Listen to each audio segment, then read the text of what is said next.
Welcome, beloved anointed ones. The greatest trick isn't vanishing, it's being right in front of them and still unseen. Think about that for a moment.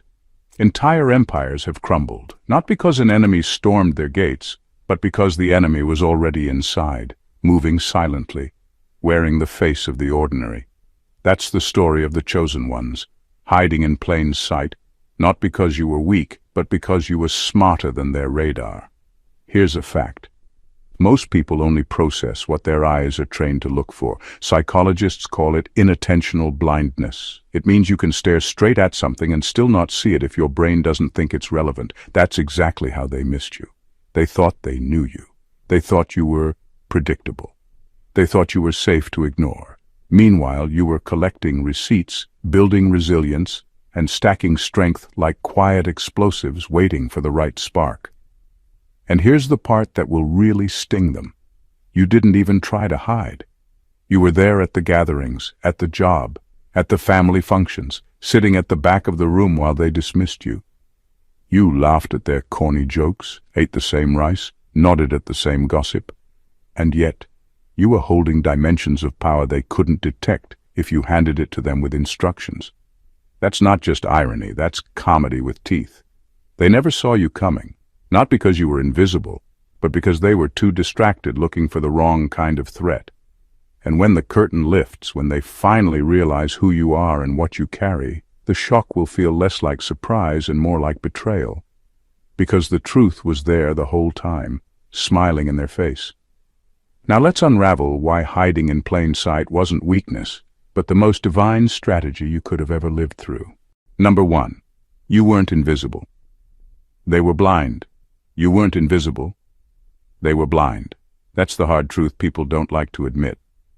They like to believe they're observant, sharp, and able to read people well, but most only notice what matches their shallow expectations. They're trained to recognize loud personalities, shiny displays, or obvious signals of power. Anything that doesn't fit into that narrow lens gets overlooked. That's why they couldn't see you for who you were. Their blindness wasn't about your lack of presence. It was about their lack of depth. They thought you were ordinary because their definition of extraordinary has always been shallow. To them, status means importance. To them, noise means authority. To them, possessions mean success. You didn't flaunt any of those things, and so they dismissed you. They didn't recognize wisdom that doesn't boast. They didn't understand strength that doesn't perform. They didn't realize resilience often wears the mask of simplicity. That's not your failure. That's their blindness. Their blindness worked like a filter.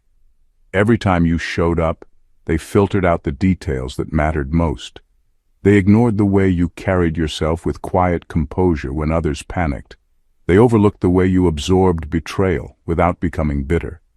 They didn't catch that you had discernment sharper than a blade, able to see through lies without announcing it. All of this was in plain view, but their eyes weren't trained to register it. They only saw what they wanted to see, and in doing so, they betrayed themselves more than they betrayed you. The beauty of their blindness is that it gave you freedom. You were able to grow, heal, and transform without interference. They underestimated you so badly that they left you alone in areas they should have been paying attention to. That left you space to build quietly, to gather tools and strength that now make you untouchable. Their blindness wasn't just ignorance, it was protection you didn't even have to ask for. The day they finally open their eyes, it will sting. Because they'll realize you were always there, right in front of them, carrying more depth than they could ever measure. You didn't need to disappear to remain hidden. They blinded themselves by refusing to see beyond the surface. Number 2. You mastered the art of normalcy as camouflage. You mastered the art of normalcy as camouflage. That was your genius. You didn't try to outshine anyone, you didn't beg for recognition, and you didn't perform for their approval. You learned how to walk among them without setting off alarms, how to live in their world without revealing your full depth. While they were busy competing for attention, you were perfecting invisibility in plain sight. You let them think you were average, harmless, even unremarkable. And in that false sense of security, they underestimated you into silence. Normalcy became your shield. You blended into conversations without exposing how much you really knew. You carried yourself in ways that didn't provoke envy or suspicion. You dressed like them, spoke like them, moved like them just enough for their radar to skip right over you. They were too busy measuring people by appearances and noise to realize that the quiet, ordinary one in the corner was the most dangerous kind of extraordinary, the kind that doesn't need to prove itself. This camouflage was never about shrinking. It was about strategy. You understood early that flashing your potential too soon attracts the wrong kind of attention. It draws out jealousy, sabotage, and unnecessary battles before you're ready. So you let them misread you. You let them build their assumptions. You let them believe they had you figured out. In reality, you were gathering strength behind the scenes, stacking victories in silence and maturing into a version of yourself they'd never be prepared for. What makes this so powerful is that you didn't just fool them. You trained yourself. By hiding in plain sight, you developed patience. You learned discipline. You learned how to live without needing validation. That kind of preparation is priceless, because when your time comes, you don't just appear. You arrive unshakable. Now, when they finally see you, it feels like betrayal to them. How could you have been right there, looking so ordinary, while secretly carrying a destiny that extraordinary? They'll call it deception, but it wasn't. It was protection. You didn't trick them. They tricked themselves by confusing normalcy with insignificance. And by the time they realize what was really going on, your camouflage has already served its purpose. You've emerged, and they're left stunned, asking how they never saw you coming. Number 3, they confused your stillness with weakness. They confused your stillness with weakness, and that was their greatest mistake. People often think that if you're not loud, not always proving yourself, or not constantly showing off, then you must not have much to offer.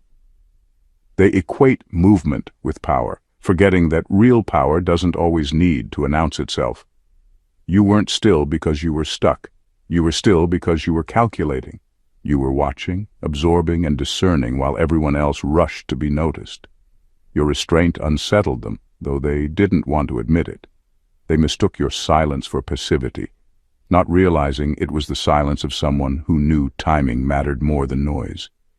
While they scrambled to showcase what little they had, you conserved your energy and invested it in things they couldn't see: growth, wisdom, and inner stability. They thought you weren't moving, but the truth is, you were moving differently. You weren't chasing, you were preparing. The danger of misreading your stillness is that it gave them a false sense of superiority. They assumed you were beneath them, that you didn't have the drive or the strength to climb higher. So they revealed themselves freely around you, their strategies, their weaknesses, their illusions. They underestimated you so much that they practically handed you the blueprint of their own downfall. That's what happens when people mistake patience for powerlessness. They show their hand while you're still sitting at the table, calm and collected. What they never realized is that stillness sharpens perception. By not rushing, you saw patterns they couldn't see. You picked up on motives behind their words, inconsistencies in their actions, and cracks in their confidence. While they assumed you were doing nothing, you were gaining insight they could never buy. And now, when you move, your actions aren't scattered. They are precise, deliberate, and impossible to undo. By the time they figured out that your stillness was strength, it was already too late. The version of you they dismissed as weak was the very version preparing to outgrow them entirely. You didn't lose by waiting. You won by letting them expose themselves. Their mistake was thinking silence meant surrender. In reality, it was the calm before a storm they never saw coming. Number 4, they expected noise, not precision. They expected noise, not precision. And that's why they completely miscalculated you. In their world, power is often mistaken for whoever can shout the loudest, whoever can grab attention the quickest, or whoever can dominate a room with ego. They were trained to see influence as arrogance, to measure strength by theatrics, and to spot ambition only when it's dressed in exaggeration. You, however, disrupted that formula without even trying. You didn't come with noise, you came with accuracy. Your movements weren't scattered or desperate. They were exact, sharp, and delivered with a level of focus they didn't even know how to interpret. Because you didn't announce yourself with arrogance, they assumed you had nothing to announce. They searched for signs of insecurity they could exploit, or signs of hunger they could mock, but you didn't give them any. Instead, you moved like a surgeon, deliberate, steady, and invisible until the impact was irreversible. By the time they caught on to what you were building, it wasn't in the early stages where they could sabotage you. It was finished, sealed, and beyond their reach. Precision robbed them of the opportunity to interfere. This is what unsettled them the most. They couldn't track you. They were prepared for competition that looked familiar. People who bragged, people who begged, people who fought loudly for recognition. But your approach was quiet strategy, not clumsy noise. Every choice you made was intentional, every step was layered, and every delay was calculated. They thought you were inactive when in reality you were simply disciplined. The irony is that precision exposes the weakness of noise. While they spent energy trying to be seen, you conserved energy for results. And when results appeared, they couldn't deny them, no matter how much they tried to downplay your presence. That's the real power of precision. It leaves no room for debate. Noise can be ignored or mocked, but precision delivers outcomes that speak for themselves. So when they say they never saw you coming, it's not entirely true. They saw something, but because it wasn't loud, they dismissed it. They underestimated the kind of strength that doesn't beg to be noticed. And by the time they realized the force you carried, your precision had already rewritten the entire game. Number 5. Your humanity became your cloak. You used your humanity like armor, and they never realized it was a weapon. While everyone else polished a cold, untouchable image to intimidate, you let your edges show. The scars, the doubts, the small admissions that you weren't perfect. That openness looked like vulnerability to them, so they leaned in ready to exploit it. What they didn't know is that every honest fracture you showed was a deliberate disarming. By being plainly human, you lowered their guard and moved where armor would have only kept you out. Your visible flaws distracted them from the things that actually mattered: your capacity to endure, your quiet moral backbone, the habits that kept you steady. They focused on the story of your wounds instead of the work you'd been doing to turn those wounds into tools. Their urge to label you broken or overly emotional meant they didn't look for the fire you'd been quietly feeding inside. They assumed people who wear pain on their sleeve don't rebuild kingdoms. That mistake let you build in peace. There's a political advantage to being human in a world allergic to authenticity. When you admitted you were tired, they dismissed you. When you said you were scared, they discounted your courage. Those reactions let you practice resilience without spectators. You didn't have to fight off challenges who would have shown up if you'd advertised invulnerability. Instead, you practiced repair, humility, and real strength in private. The kind of strength that can hold under pressure instead of cracking for show. Being openly ordinary also rewired expectations. People tend to prepare for enemies who look like threats. Polished, loud, and hungry for status. You weren't any of that. You were a neighbor, a co-worker, someone who made room for others without claiming a throne. Because they didn't expect danger to come wrapped in empathy, they never made a defense against it. Your warmth became your camouflage. Your authenticity became a way to move through their ranks unnoticed. When the day came that your depth could no longer be ignored, their shock was proof of how successful your strategy had been. They accused you of deception, as if humility were a trick. The truth was simpler and far more dangerous to them. You had used your humanity not to blend in and apologize for it, but to incubate an unstoppable version of yourself. Their failure to understand that was the last advantage they would ever have. Number 6. They only recognize threats that imitate them. They only recognize threats that imitate them, and that's why you slipped past their defenses without resistance. Their entire system of judgment is built on comparison. They measure worth by who's louder, who's flashier, who's climbing the same ladder they are.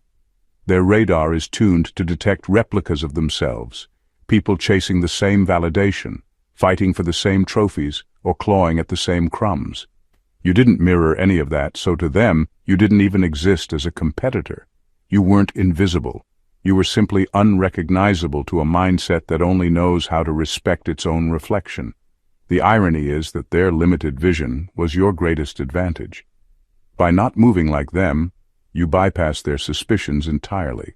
They were so busy battling each other for recognition that they never considered someone outside their battlefield could redefine the whole arena.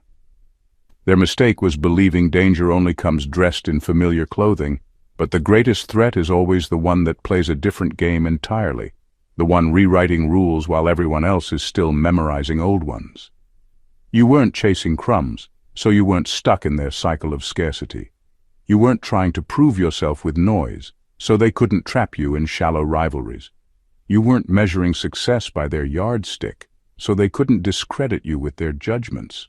In truth, you were already operating at a frequency they couldn't even hear. That's why they overlooked you. They didn't have the equipment to pick up on the signal you carried. When someone is locked into imitation as the only measure of power, originality looks like nothingness to them.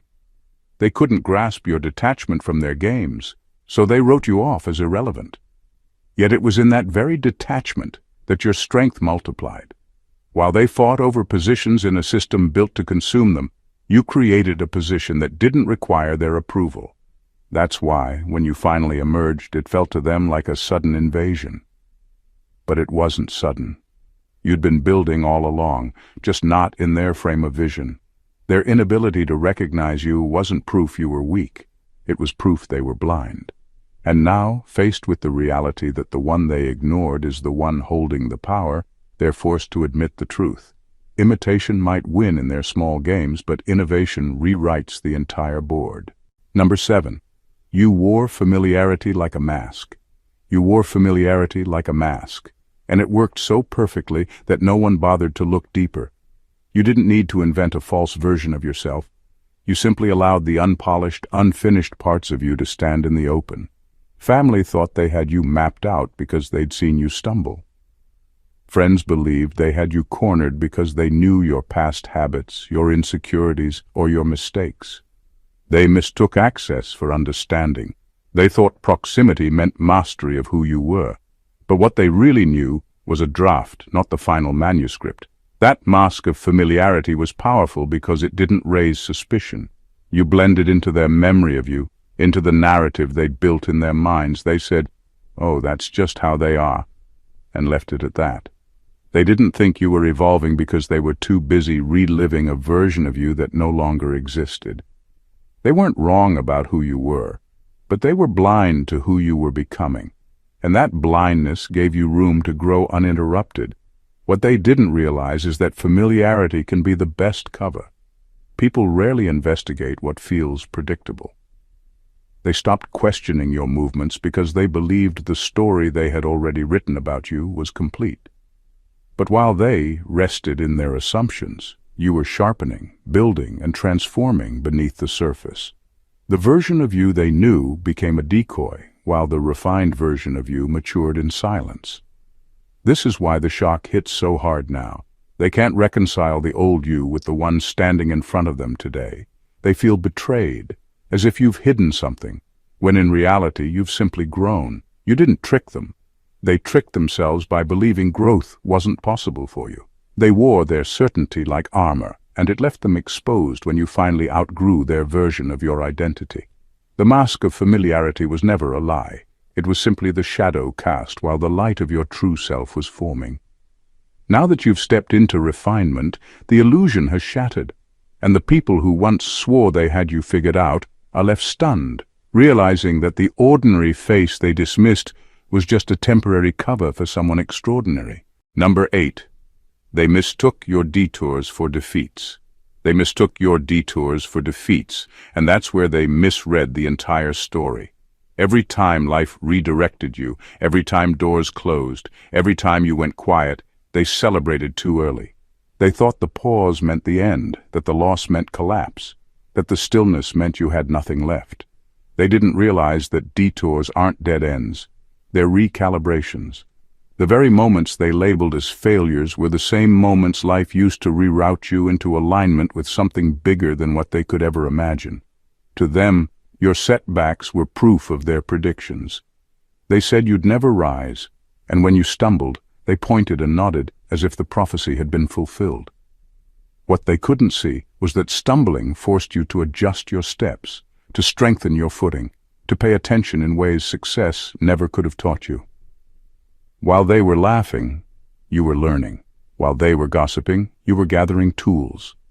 Every so-called defeat was carving into you a wisdom they didn't even have the capacity to value. The brilliance of detours is that they shield you. Had your path been too direct, too visible, they would have interfered, sabotaged, or plotted against it. But when life rerouted you, it confused them. They thought you'd been removed from the race altogether, not realizing you were simply being escorted to a different lane where their interference couldn't touch you. Their miscalculation became your protection. Their arrogance became your cover. And when you came back stronger, sharper, and more grounded, it didn't make sense to them. They were certain you had been defeated, but what really happened was that you'd been refined. Those quiet seasons gave you resilience. Those failures stripped away illusions. Those delays taught you strategy. You didn't return the same person. You returned untouchable. Now their confusion is loud. They whisper, "How did this happen? Weren't they finished?" No, you weren't finished. You were hidden in the rerouting, being rebuilt in ways they couldn't witness. They mistook the silence of construction for the silence of ruin. And now that the structure of your life stands tall, they're forced to face the truth. Every detour they celebrated as your end was actually the very path that made you unstoppable. Number 9. You were hidden by the banality of survival. You were hidden by the banality of survival, and that was your greatest disguise. They looked at the jobs you worked and sneered. They judged the neighborhoods you lived in, the clothes you wore, the struggles you carried, and they concluded you were insignificant. To them, survival was failure.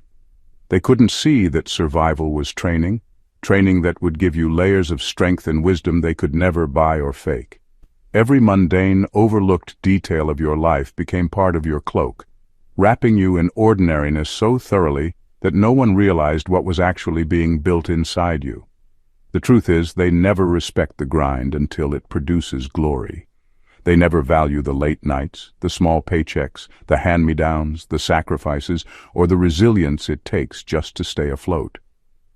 They dismiss it because it looks unremarkable, but that's because they're too shallow to recognize how much endurance is being forged in the fire of ordinary life. They mistook your survival for stagnation, but it was the opposite. It was the foundation. Every shift you worked while tired, every bill you stretched to cover, every rejection you endured, all of it made you sharper. They mocked those moments because they thought only glamorous battles produce greatness. They didn't understand that the quiet discipline of surviving day to day builds something far more dangerous, unshakable inner power. Survival forced you to adapt, to innovate, to stretch beyond limits. It wasn't glamorous, but it was effective. And while they were polishing appearances, you were sharpening reality. What hid you so well was that survival doesn't look like preparation to the outside eye. It looks like someone barely holding on. But beneath that image, you were learning resourcefulness, patience, empathy, and strategy, qualities that can't be bought with privilege or shortcuts. That's why, when the tables turn, you'll stand with a strength that seems unfair.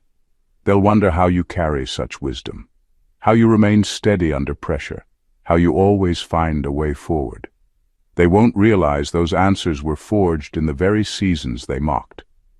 In the end, survival didn't diminish you. It disguised you. It cloaked your rise in ordinariness so completely that no one saw the greatness being sculpted. And now, as you step forward, they'll realize the life they dismissed as nothing special was the very soil where something extraordinary was taking root. Number 10. They couldn't trace what had no pattern. They couldn't trace what had no pattern. Their whole way of sizing people up depended on repetition, predictable habits, familiar ruts, the telltale signs that let them map a life and place bets. You refused to be a graph they could read. You didn't march to a drum that matched theirs, so their models failed. Where they expected repetition, you offered variation. Where they looked for triggers, you offered discretion. That confusion became your advantage. Because you didn't act for applause or to fit a script, you denied them the usual data points. They couldn't pin you down to a schedule or a swagger. You shifted according to what the moment required, not according to what would make a good story. That made you impossible to exploit. People who prey on others learn patterns and then press those buttons. You left no consistent buttons to press. You didn't hand them leverage wrapped in habit.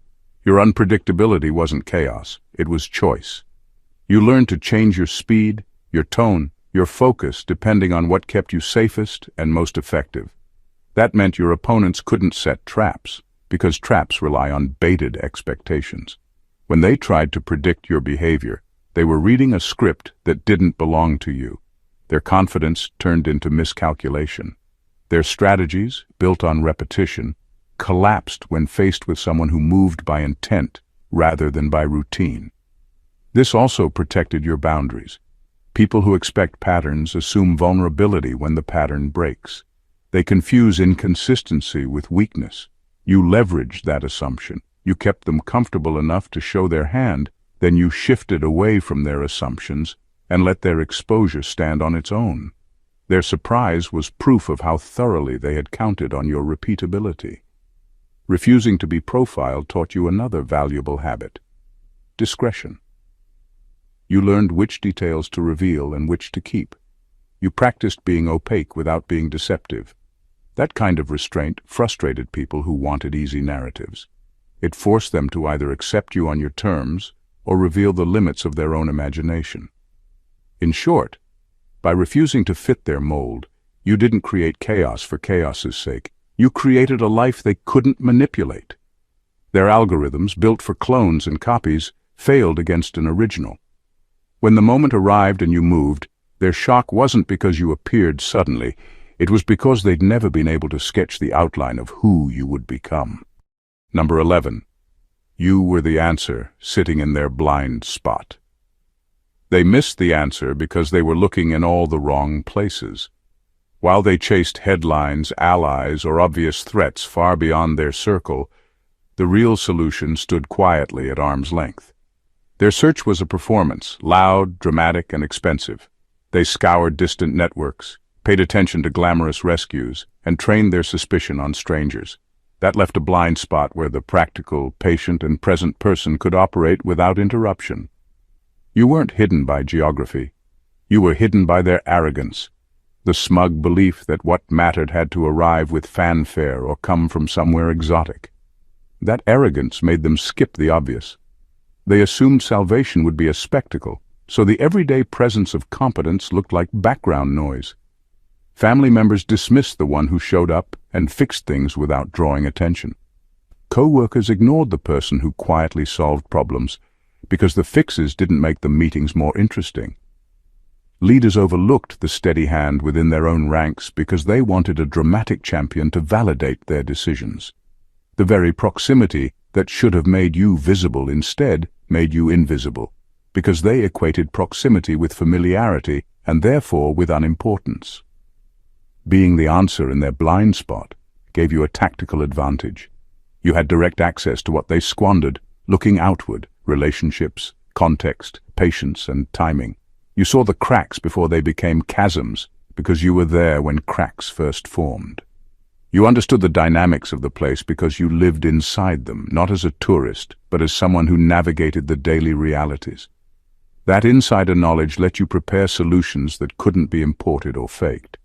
It let you act with precision in moments when dramatic gestures would only have made things worse. When they finally noticed you, their reaction was a mixture of disbelief and shame.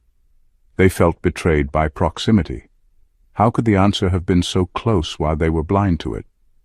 Their regret is loud because it's easier to blame the world than to admit they overlooked what was right in front of them. But the truth is, your presence was never a trick. You didn't have to perform to prove your capability.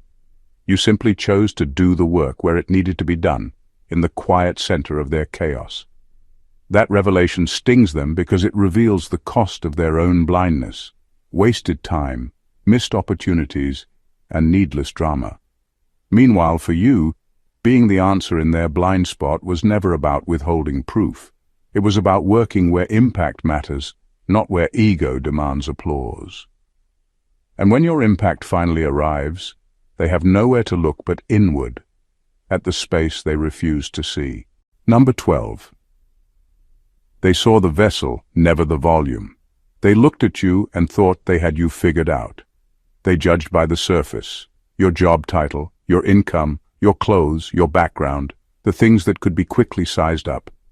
In their minds, you were small because the container looked ordinary.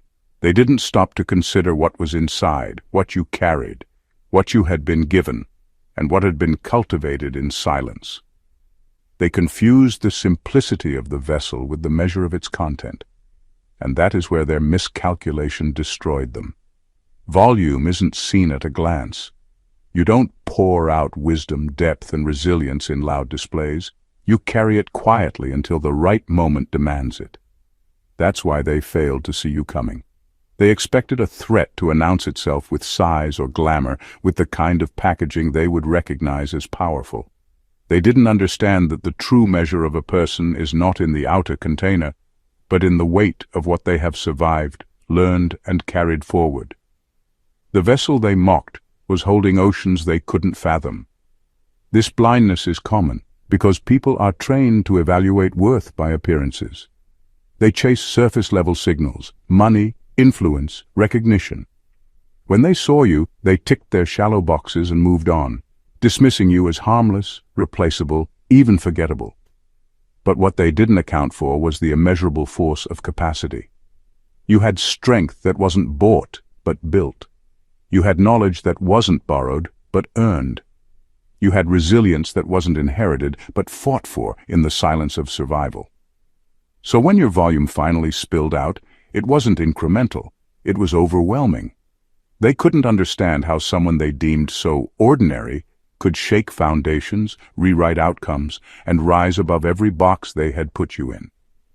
The shock wasn't just in your growth, it was in the realization that they had been standing next to greatness the entire time, blind because they couldn't see past the vessel. That is the cruelty of their mistake. They were so focused on judging the cup that they missed the ocean. They underestimated what could not be measured at a glance. And now, faced with the reality of your true capacity, they are forced to confront the truth. The vessel they dismissed was carrying far more than their shallow eyes could ever perceive. Number 13. You disguised power as process. You disguised power as process. You didn't explode onto the scene or hand out manifestos. You moved like someone committed to getting one small necessary thing done after another. People mistook that patience for uncertainty. They labeled you still figuring it out because you didn't stage dramatic arrivals or rush to post a victory lap. In truth, every slow day, every apparent detour, every routine task was part of a ledger only you could read. A ledger where tiny, disciplined entries added up to something irreversible. The difference between spectacle and substance is timing.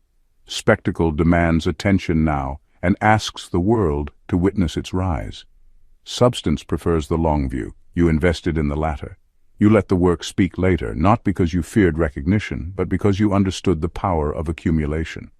Small habits, repeated without fanfare, created momentum that public noise could never match. While others searched for shortcuts and applause, you practiced the quiet arithmetic of progress. Results don't always look glamorous while they're being made, and that ambiguity kept you invisible long enough to finish the job. There's also strength in the appearance of incompletion. When people assume you're primitive or unfinished, they lean in with low expectations. They reveal their strategies. They misplace their priorities. They fail to guard against a force they don't see coming. You used that misjudgment like a margin of safety. You didn't owe them proof. You owed yourself patience and precision. So you showed up to the tasks that no one wanted, the edits, the calls at odd hours, the practice when no one watched. Those unpaid hours are where reliability and skill compound. When the moment came, you didn't surge. You stepped into the position you had quietly prepared for. That's the cruelest lesson for them. They were ready to fight yesterday's version of you. They'd rehearsed defenses for noise, for posturing, for drama. They hadn't rehearsed for someone whose power was a consequence of steady, deliberate craft. By then, interference would be late, clumsy, and ineffective. Disguising power as process is not deception, it's strategy. It's refusing to trade mastery for momentary recognition. It's choosing to build a foundation strong enough that when visibility finally arrives, your impact isn't a flash. It's a new floor everyone else must climb to keep up. Number 14. Their ignorance was your protection. Their ignorance wasn't an accident. It was protection. The fact that they never saw you coming was not because you were invisible, but because they were kept blind at the right time. Call it divine timing, call it providence, call it the natural order of things. Either way, their inability to recognize who you really were was the very shield that guarded your rise.